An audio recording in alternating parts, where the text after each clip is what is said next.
Metrópole Entrevista.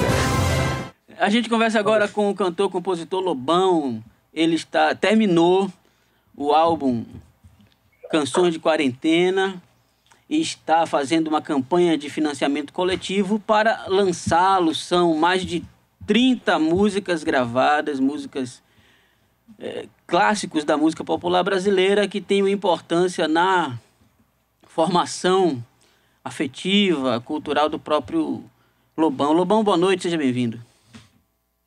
Boa noite, James. Boa noite para a rapaziada. Boa noite para a Bahia. Querida, saudades da rapaziada da Bahia. Boa saudade da Bahia.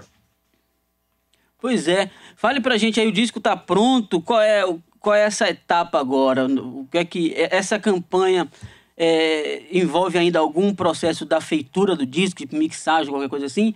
Ou é só a questão da prensagem e transformá-lo num produto físico, material, real? Não, ainda falta muita coisa. Falta o produto físico e as mixagens que eu já fiz, das 30, são 34, não sei quantas vão entrar no final, porque vai ser um disco de vinil triplo, cabe, vamos ver quantas vão caber para ficar direito, né? Vai ter o CD, vai ter o vinil, edição de luxo, e para cada plataforma eu tenho que fazer uma mixagem, quer dizer, eu fiz a mixagem para streaming, quer dizer, Spotify, iTunes, essas coisas todas, e vou ter que fazer... Tem a Atmo agora, que é uma mixagem de 150 canais para o streaming, que é uma terceira mixagem. Vou ter que mixar para o CD, que é uma mixagem diferente, masterização diferente, e uma mixagem e masterização para o vinil, que é outra coisa. Então, trabalheira, porque cada vez que você muda de plataforma, são 30 e tantas músicas, né? Fora a capa, a arte do vinil, que vai ser lindona, a capa já está muito bonita. E então tem muito trabalho pela frente ainda. Inclusive, cada faixa, cada música que você lança na internet, eu acompanho especialmente pelo YouTube, tem uma capa específica, né? Tem uma arte específica. A arte final do vinil vai ser mais uma dessas, assim, vai ser nessa mesma linha estética? Sim, primeiro que é o Puig, né? O João Puig, que é o artista que está fazendo a arte do disco toda. E é toda uma coisa amarrada, né? Com uma estética unificada e vai ter tudo uma história para ser contada. Afinal de contas, é um período que eu tive que me inventar uma situação para poder ficar fazendo coisas, né? Porque, afinal de contas, a gente... Agora, só na semana passada que eu voltei a fazer show, depois de 2 anos. Então, foi muito importante fazer esse disco e eu fiz com todo um enredo estético, conceitual, musical, etc. e tal. Lobão, fala um pouquinho desse show que você fez depois de 2 anos, porque assim, gera uma curiosidade, cada experiência é única, e o mundo o mundo entrou numa onda diferente, assim, que nossa geração, embora você seja um pouco mais velho que eu, não viveu até então, e agora está voltando, o convívio social e tal. Mudou alguma coisa? Você sentiu diferença assim no comportamento da plateia, no seu mesmo, ou foi um show normal depois da pandemia? E ainda continua. Foi um show normal, foi um show fechado, tá? Era uma festa de aniversário. Eu estava testando o repertório, bereré, mas no final das contas a gente acabou explodindo no palco, né? Um power trio poderoso e a plateia respondeu muito bem. Eu acho que naquele momento, eu acredito, até pelo próprio tempo que a gente está enclausurado, né? Chega uma hora que a gente chega, e mesmo que interiormente a gente dá um basta. Cansa, Fala, né? já que você se propõe, né, a fazer o show, eu acho que eu me recusei a fazer show durante 2 anos. Quando eu me propus a fazer o show, eu vou fazer o show de corpo e alma. E me entreguei, a banda toda fez o mesmo, e a plateia também. Foi uma congraçação, todo mundo se amarrou. Eu acho que se tem que fazer o show, tem que fazer nesse clima, sabe? Sim, Agora, tem que fazer show de direito. máscara, fazer show em drive-in, eu preferia não fazer, né? fazer direito. Agora, falando de novo, falando do disco, voltando a Canções de Quarentena, para quem porventura ainda não sabe, fale um pouquinho assim do repertório. Eu sei que tem... Eu ouvi quase tudo. O Trem Azul, Canteiros, Pedaço de Mim, Retalhos de Cetim, Canalha, de Walter Franco. Fale um pouquinho desse repertório, dessas mais de 30 músicas que você escolheu. E qual foi a que te desafiou mais, assim, para a sua leitura? Bom, a primeira pergunta foi assim, eu estava catatônico, porque eu estava lançando um livro, na semana que começou tudo a ficar de lockdown, eu tive que praticamente abortar dos 60 anos a 1000. Então eu fiquei um pouco deprimido, porque a gente estava começando uma turnê, a gente fez um show no Palácio das Artes no início de 2020, fevereiro, que foi sensacional, a gente ia fazer uma turnê, lançamento do livro, cheio de coisas, de repente tudo aquilo foi cancelado. Eu demorei uns 2 meses na televisão, com as minhas gatinhas, com a minha mulher, sabe, sem fazer muita coisa. Aí comecei a reler o Busca do Tempo Perdido do Proust, que é uma obra de folha. Eu falei, vou ler 8 livros, né, da saga toda, porque vou ter tempo de sobra para a quarentena. E como ele lida com memória, né, o tempo perdido, não sei o quê, ele vai resgatar toda a vida dele no passado, aquilo me inspirou. Houve a morte do Aldir Blanc, que também foi muito importante. Eu conheci o Aldir, a gente se encarnava muito, a gente se encontrava, ele era um amor de pessoa, e a gente se sacaneava muito, roqueiro, MPBista, mas a gente se gostava. E na situação que o Almir morreu, ele passou um tempo tendo que fazer vaquinha para entrar em hospital, uma pessoa, um artista consagrado, um compositor, o número de composições que o Aldir tem, né, é uma coisa que é inconcebível. Então tudo isso me mexeu muito, e como essa coisa da brincadeira da gente se encarnar de MPB, eu pensei assim, está na hora de eu prestar homenagem na música popular brasileira, e eu não sabia exatamente qual seria o resultado, é claro. Eu falei, sabe o que eu vou fazer? Eu estou com um estúdio montado, eu vou aprender a mexer nesse estúdio, já que eu não tenho ninguém, estou sozinho, e vou também aprender a tocar uns outros instrumentos, né? Vou ver como é que eu toco baixo, como é que eu toco viola caipira, vibrafone, órgão, harpa paraguaia, gaita, né? Bateria. E aí pensei, puxa, por que eu não faço um disco tipo Proust, né? Em Busca do Tempo Perdido? Procurar com todo o amor e com todas as divergências que eu sempre tive com a música brasileira, com a popular brasileira, também com o rock, né? Porque eu sempre critiquei tanto um quanto o outro, como todos os meus trabalhos. Então eu pensei assim, eu falei, está na hora de eu buscar dentro de mim tudo aquilo que me formou, o mais importante, no período aqui da minha infância, adolescência, as músicas que mais me influenciaram o meu DNA musical. Aí tem o Clube de Esquina, tem 3 músicas, o Clube de Esquina foi muito importante, e tem músicas de um monte de gente. Agora, a música que mais me desafiou, o Pedaço de Mim foi muito desafiador, porque eu tive que fazer o vocalize das vezes de posse. É uma música que eu adoro, mas é muito fora da minha praia. Cais, do Milton Nascimento, foi muito desafiador também, porque eu pensei, como é que eu vou cantar o Milton Nascimento? Mas a que mais que me demorei para que não saiu ainda foi Expresso 2222 do Gil, aquele violão dele. Eu tive que passar 3 meses tocando aquele arpejo lá dele, que é como se eu fosse falar chinês, porque é uma linguagem que não está dentro do meu vocabulário, mesmo de violonista. Eu toco violão clássico, toco Villa-Lobos, não sei o quê. Mas aquele arpejo, aquela pegada do recôncavo baiano que o Gil faz, né? Aquilo é sensacional. E aí eu demorei 3 meses para poder executar com conforto e poder gravar.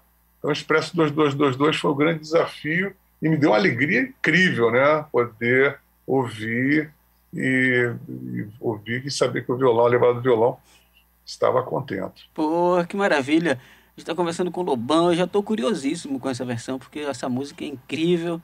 E ela não saiu, até faltam 3 músicas para sair em stream, 3, 4, ainda falta o Trem de Doido do Loi, do Márcio Borges, também é do Clube de Esquina. Tem uma outra música do Walter Franco, que eu gravei, inclusive, no original, bateria, o Lindo Blues.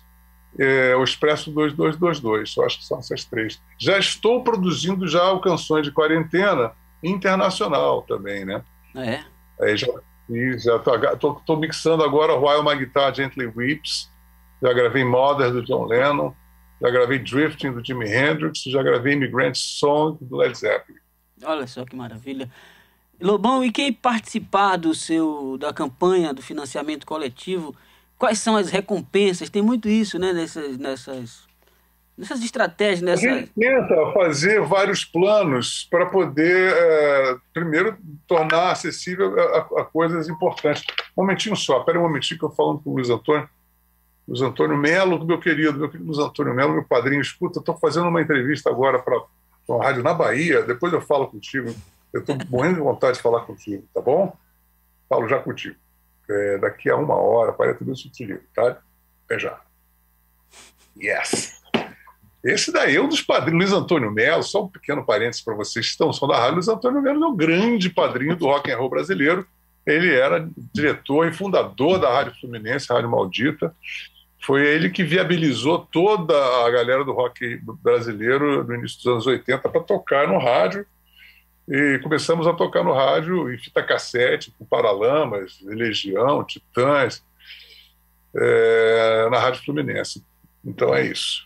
Mas então, voltando à Vaca Fria, esses pacotes, vamos dizer assim, do crowdfunding, da Quicante, a gente tenta viabilizar, a gente tenta botar, porque, por exemplo, o vinil, me alertaram, o vinil é uma coisa cara, um álbum triplo, edição de luxo, é uma coisa, mas é uma coisa que eu pensei, não, eu quero ter esse disco do vinil.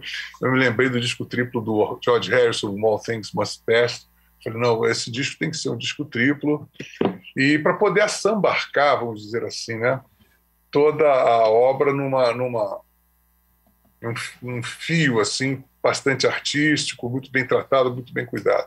O CD vai sair também, mas agora o vinil tem essa coisa de ter o visual, né, a arte gráfica, ela salta, ela é muito linda, o cheiro do vinil, o som do vinil, tudo isso.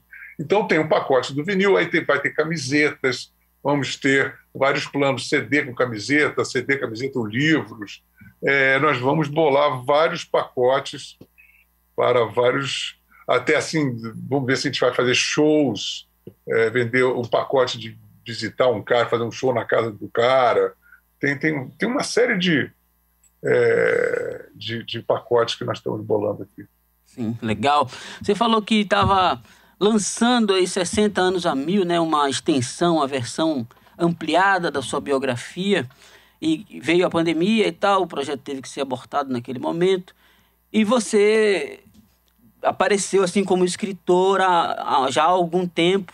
A gente está agora em 2022, que é o centenário da Semana de Arte Moderna, e eu li o Manifesto do Nada na Terra do Nunca, e que você questiona ali os pressupostos do Manifesto Antropófago do Oswald de Andrade e tal, e o legado mesmo da semana. Queria que você falasse um pouco, Lobão, como é que você enxerga essa coisa hoje, assim, as comemorações, porque tem abordagens mais assim acadêmicas, mais chatinhas. Eu acho que a coisa mais engraçada que teve em torno da semana foi o Rui Castro pichando e dizendo que o Rio era muito mais moderno já do que São Paulo, não precisava de fazer semana em municipal e tal. Queria saber de você. Isso daí é aquela rixa antiga de Carioca. É um Fla-Flu Rio-São Paulo. Eu acho o seguinte, eu tenho muitos senões em relação à Semana de Arte Moderna. Acho que foi fundamental, foi imprescindível. Ela foi muito importante acontecer a Semana de Arte Moderna. O grande problema é claro que ela foi ficando datada. E o problema é esse, ela foi ficando datada em vários preceitos, né? Ela eclodiu um nacionalismo ferrenho, tanto pela parte da direita como da parte da esquerda, né? Tanto pelo Oswald de Andrade como o próprio Anauê, aquela coisa toda. Plínio Salgado. O Plínio Salgado veio também da Semana de Arte Moderna. Mas esse nacionalismo exacerbante de que botar o Brasil cêntrico, né, uma coisa de botar o Brasil no centro de tudo, era uma reação meio psiquiatricamente assim, meio bandeirosa, né? Essa coisa do antropofagizar, que era uma espécie de camuflar o processo de colonização cultural da Europa. Eu acho isso tudo um pouco ingênuo, tá? Mas eu acho que tudo bem. Teve seus encantos. O problema grande do que eu acho é a continuidade que foi dada à Semana de Arte Moderna, porque ela veio, um dos preceitos da semana foi quebrar a coisa do academicismo, o parnasianismo, aquela escola engessada que havia anteriormente. E que é a verdade. O problema é que eles substituíram esse engessamento e se engessaram do mesmo jeito, não por causa deles. O próprio Mário de Andrade não conseguia entender como, por exemplo, a obra dele, Macunaíma, se tornou o contrário do que ele queria. O tom do Mário, quando escreveu Macunaíma, era um tom de protesto, né, do herói sem nenhum caráter, não sei o quê. E aquilo acabou virando um orgulho nacional, né? Então são essas coisas em que o brasileiro acabou se apoiando nos seus piores defeitos através de muitos preceitos da Semana de 22. Eu fiz uma pesquisa para fazer esse livro e pesquisei também vários estudantes de várias gerações. Eu me lembro que na minha época era proibido você questionar a validade da Semana de 22. E eu já começava a achar aquilo esquisito, e aquilo era uma coisa que eu via que era uma constante. Em todas as gerações eram ensinados isso. Depois, quando eu comecei a falar de 22, eu vi a reação que aquilo causava. Então, isso tudo me preocupa, de certa forma, sim, porque a gente está engessado numa coisa anti-acadêmica que virou um academicismo anti-acadêmico, mas virou um engessamento. O que é pior do academicismo é o tal do engessamento. Você fica rígido, você só pensa como naquela forma, você não pensa mais fora da casinha. A casinha vira... Então, a Semana de 22 virou a casinha principalmente dos professores, dos acadêmicos brasileiros, que querem ainda dar tons, entre aspas, modernosos por coisa de 100 anos atrás. Então, isso tudo me deixa um pouco cansado. É isso mesmo, é cansativo e até pouco oswaldiano essa sacralização. Os jornalistas de 22 iam achar isso nos seus pupilos bastante engessado, mofado. Chato boys, né? O Oswald chamava os críticos de chato boys, dizia esses meninos chatos. Ele não tinha rigor acadêmico nenhum. Esses caras que ficam aí puxando o saco da Semana de 22 seriam os primeiros a ser... As primeiras vítimas do Oswald seriam justamente essas pessoas que se ajoelham sem questionar absolutamente nada. Né? Lobão, você está lançando um disco triplo. Antes de sair o disco, as músicas estão sendo divulgadas nas plataformas digitais, nas mídias digitais. E eu sei que você, não só como artista, mas também como ouvinte, consumidor de música, é interessado nos processos todos. E eu, como só ouvinte, sou muito ligado às fichas técnicas. Eu cresci comprando o disco ou tomando emprestado para ver a ficha técnica, quem gravou o contrabaixo, a bateria, quem produziu, mixou. Isso na internet é cada vez mais difícil de encontrar. Às vezes a gente não acha nem o compositor da música. Como é que você vendo? Como é que você vê esse processo? Olha, o que você tocou uma coisa importantíssima, James. O fato de eu querer voltar ao disco é justamente que essa arte ela propicia a visibilidade dos créditos, né? Muitas coisas disparadas, vários autores que eu pensava que era só do Geraldo Vandré, ou disparada não é só do Geraldo Vandré. Tem um monte de coisas que, por exemplo, Você Não Entende Nada, eu pensava que era só do Caetano, do Caetano e do Gil. Eu mesmo fui aprendendo uma série de autores lá que ficaram perdidos no tempo e no espaço. Então, eu acho isso terrível. Eu me lembro, quando eu era criança, no rádio, você se lembra de Evaldo Gouveia? Jair Amorim, alguém me disse. De Roberto Erasmo Carlos, Lennon e McCartney. o Rossini Pinto, essas parcerias, essas duplas, esses nomes, Baccarat e Davis, porque era obrigatório, assim, de Lennon e McCartney, de Geraldo Gouveia, Jair Amorim, não é? De Roberto Erasmo, você sabia, sabia porque justamente Milton Nascimento e Ronaldo Bastos eram duplas que ficavam sonoras na cabeça do inconsciente coletivo. E isso foi suprimido com essa coisa do tempo comercial, e essas informações são muito importantes, porque você entra dentro do universo musical, sabe quem é. E outra coisa, você prestigia o autor, né? O autor, se não tivesse o autor, não teria música, afinal de contas, o autor é o pai da criança. E esse tipo de vedação de informação, eu acho que as rádios deviam pensar novamente isso. Afinal de contas, está num período tão desinteressante, tem que incentivar as pessoas. É muito a aventura musical que você tem de pegar o disco, olhar, ver os créditos, ficar ouvindo as músicas. O cara tocou bateria, outro tocou... quem gravou, quem produziu, em que estúdio foi gravado. Poxa, isso era uma coisa para a gente importantíssima, né?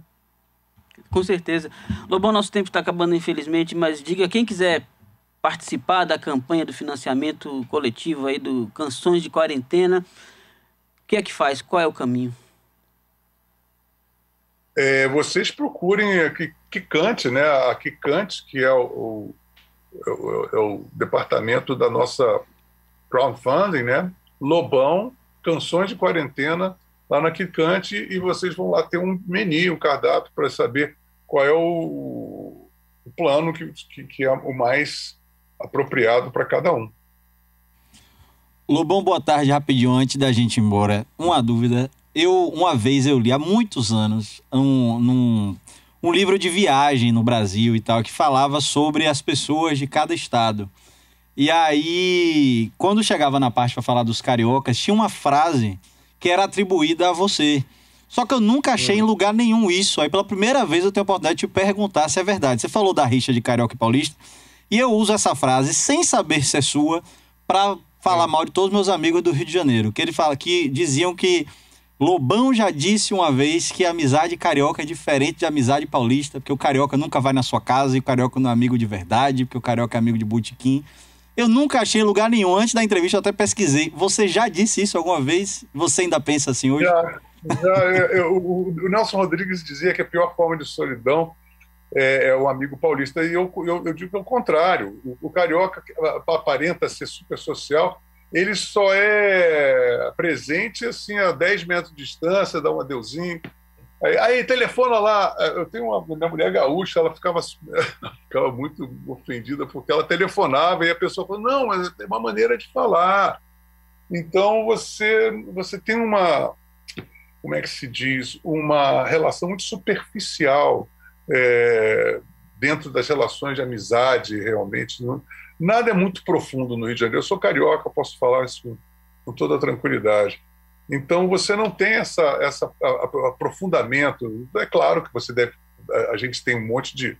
Eu estou falando isso a grosso modo, né? Você tem pessoas incríveis no Rio de Janeiro, etc, etc. Mas a cultura carioca, principalmente a cultura da praia, né? Porque lá na Zona Norte, subúrbio já é diferente. Mas a cultura ali de Ipanema, Leblon, tudo muito superficial, sabe? Era a minha área, né? A área que eu morava, e eu sentia isso, assim, eu sentia muito solitário, porque é tudo, oba, legal, aí é tudo certo, não sei o quê, mas nada parece ser substancial de verdade mesmo.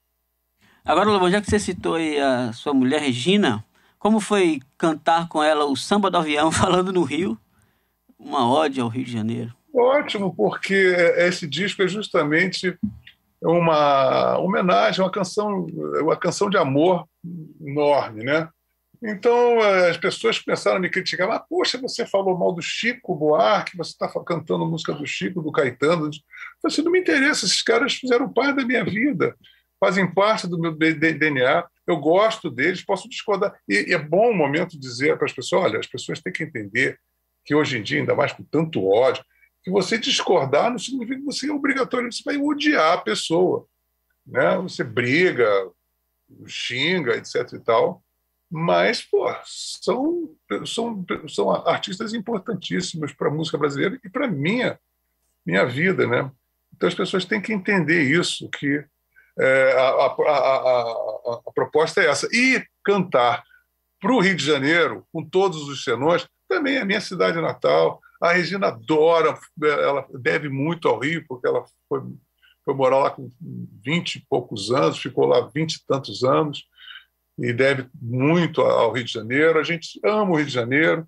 É o Tom, que eu também, a gente era amicíssimo, a gente passava toda hora, se encontrava lá no final do Leblon, na Cobal, no Arataca, que era um restaurante que ele adorava também, que era um restaurante paraense, né, que tinha lá, que a gente sempre se encontrava. Ele também ficava me zoando, porque era roqueiro, não sei o quê, eu ficava usando o chapéu dele. Então todas essas coisas vêm à tona nesse momento de recordação, e um momento em que eu penso assim, puxa, eu jamais faria isso, eu jamais teria tempo de mergulhar com essa profundidade, tocar todos os instrumentos, produzir, mixar, masterizar, tudo sozinho, com exceção da minha mulher, que não só cantou, ela cantou o Samba do Avião e cantou Tarde em Itapuã também. É verdade. Na verdade, ela estreou em Tarde em Itapuã e fez backing vocals de várias músicas, coisa que ela nunca tinha feito. E é muito afinado, gostei muito, estou muito orgulhoso da minha mulher. E é isso, é uma aventura caseira, né? E ainda está sendo, porque eu estou agora indo para esse projeto internacional, e no final de novembro vou lançar, quando fizer 40 anos de lançamento do meu primeiro disco, Cena de Cinema, eu vou relançar o Cena de Cinema. Eu estou refazendo todo ele aqui também. Ô, rapaz, que maravilha. Eu até hoje gosto muito da canção Cena de Cinema. Eu também acho muito bonitinho. E aquele negócio que a Marina faz, né? E olha só que interessante. Eu consegui, com a Sony, os vocais do Lulu, do Rich e da Marina, e eu vou refazer o disco todo aqui, instrumental, mas vou manter a participação vocal deles. Ô, rapaz, que maravilha! A gente está conversando aqui com o Lobão. Lobão, você tirou aqui uma dúvida de Yuri. Poderia ser inventado, a gente não confia muito no que sai publicado, ainda mais hoje. Mas tem uma história de algo que você, em tese, teria feito e que eu acho que você não fez, eu acho que não aconteceu de fato, que é a famosa, lendária entrevista com Clodovil. Em que... isso é Viagem na Maionese. Isso aí não existiu nunca. Você sabe essa história, Abraão?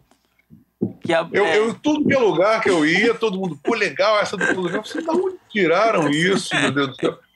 Eu realmente...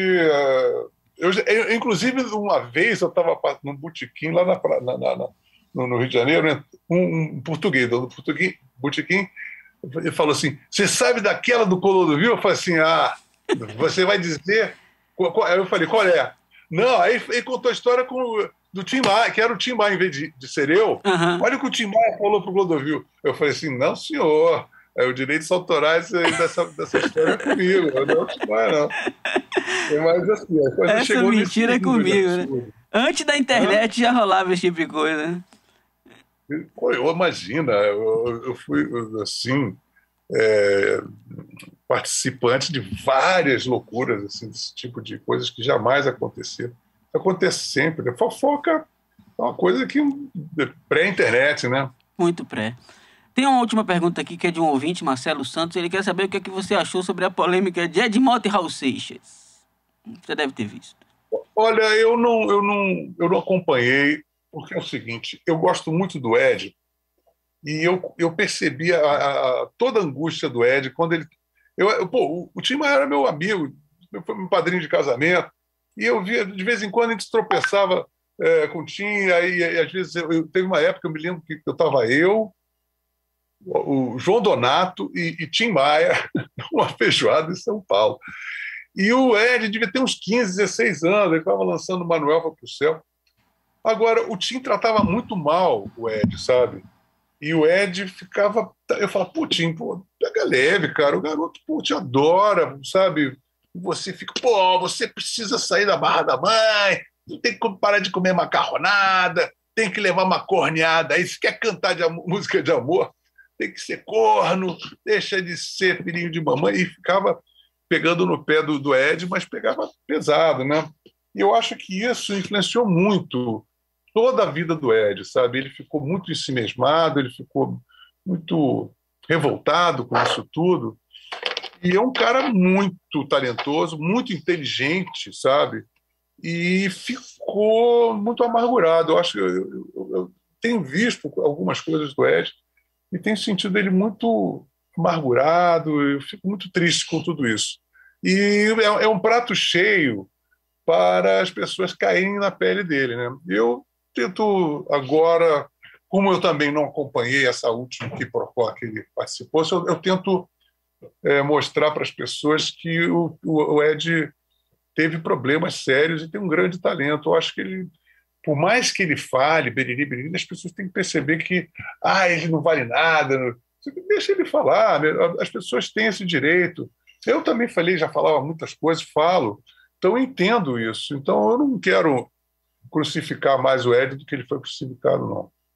Tá certo. Lobão, muito obrigado por essa conversa e sucesso aí sempre nesse e em outros projetos que você fará. Olha, eu agradeço muito a vocês, foi um papo maravilhoso, esclarecedor, espero que as pessoas tenham curtido também. Aí, Canções de Quarentena na Quicante, todo mundo lá visitando para fazer o seu plano, ok? Beleza. Tchau para vocês.